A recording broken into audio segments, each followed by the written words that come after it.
বাঁকা পা, মুগুর পা বা ইংরেজিতে বলে ক্লাব ফুট, সেটা হচ্ছে একটা জন্মগত ত্রুটি।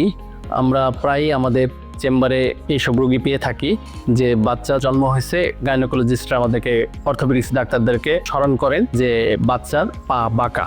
আসুন জানি আসলে কি কারণে বাঁকা পা নিয়ে বাচ্চা জন্ম নেয়। তো এখনো পা কেন বাঁকা হয় এটার কারণ নিয়ে এখনো বিজ্ঞানীদের মধ্যে ডিবেট আছে, কিন্তু বেশিরভাগ ক্ষেত্রে ক্লাব ফুটের কারণ হচ্ছে ইডিওপ্যাথিক। এরপরেও আরো কিছু রোগের সাথে এটা সম্পর্কিত আছে, যাদের বাচ্চাদের স্পাইনের ডিফর্মিটি সহ যারা জন্মগ্রহণ করে, অন্যান্য আরো যাদের জন্মগত ত্রুটি আছে তা এর সাথেও বাচ্চাদের বাঁকা পা নিয়ে জন্ম নিতে পারে। আবার আরেকটা হচ্ছে জন্ম নিতে পারে এরকম, মায়ের হাইট কম, বাচ্চা সাইজে বড়, বাচ্চা যে মায়ের গর্ভে আছে ওখানে সে জায়গা কম পেল এবং তার পাটা ওখানে যদি চাপ হয়ে বাঁকা হয়ে থাকে সে কারণেও বাঁকা হইতে পারে। অথবা বাচ্চা দুইটা হইল টুইন বেবি, তখনও যদি সে স্পেস কম পায়, পা যদি বাঁকা অবস্থায় থাকে তখনও জন্মগতভাবে পা বাঁকা নিয়ে জন্মগ্রহণ করতে পারে।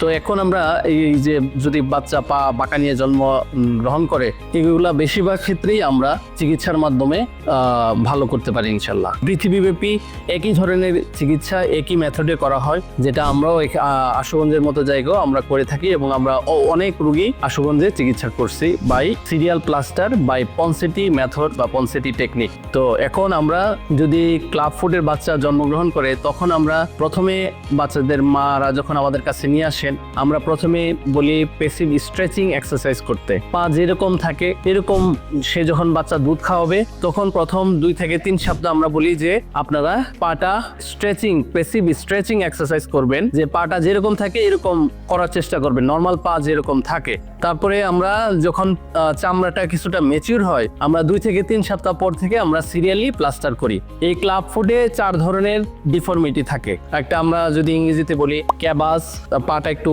উঁচু থাকে, ফরফুট থাকে, অ্যাডাক্টাস ভিতরের দিকে ঘুরে থাকে, এবং হচ্ছে হিল থাকে ভেরাস, আর একটা হচ্ছে টিকুইনাস, পাটা নিচে থাকে। তো আমরা 4টা ডিফর্মিটি কারেকশন করি, 5টা থেকে 6টা সাধারণত প্লাস্টার লাগে। প্রথমে আমরা ক্যাবাস কারেকশন করি, পরে আমরা ফরফুটটা যে অ্যাডাকশন থাকে এটা অ্যাবডাকশন করি, এবং লাস্টের দিকে হিলটা ভেরাস থাকে ওইটা কারেকশন করি, এবং সর্বশেষ আমরা হচ্ছে ইকুইনাস কারেকশন করি। ইকুইনাস কারেকশন করার সময় আমরা অনেক সময় পিছনের রগটা কেটে দিয়ে পাটা একদম সোজা করে ফেলি। তো এটা একটা আমরা নিয়মের মধ্যে করতে হয়, এবং যেটা একটা প্লাস্টারের মাধ্যমেই এই ধরনের ডিফর্মিটিগুলা, জন্মগত ত্রুটিগুলা 95% ক্লাব ফুট আমরা প্লাস্টারের মাধ্যমেই চিকিৎসা করতে পারি। এবং এই প্লাস্টারের মাধ্যমে চিকিৎসা করতে হলে আপনাদের অবশ্যই 2 বছরের আগে আসতে হবে। আর যদি কারো দেখা যায় যে 2 বছরের উপরে হয়ে গেছে, তখন আমরা 2 থেকে 3 বছর যদি হয়ে যায়, তখন আমরা সফট টিস্যু প্রসিডিউর করি। এটাকে আমরা পোস্টেরিয়র মিডিয়াল রিলিজ বলি। আমরা সফট টিস্যুগুলা যেগুলো টাইট হয়ে গেছে এগুলা কেটে দিয়ে তারপরে অপারেশনের মাধ্যমে আমরা ঠিক করতে পারি।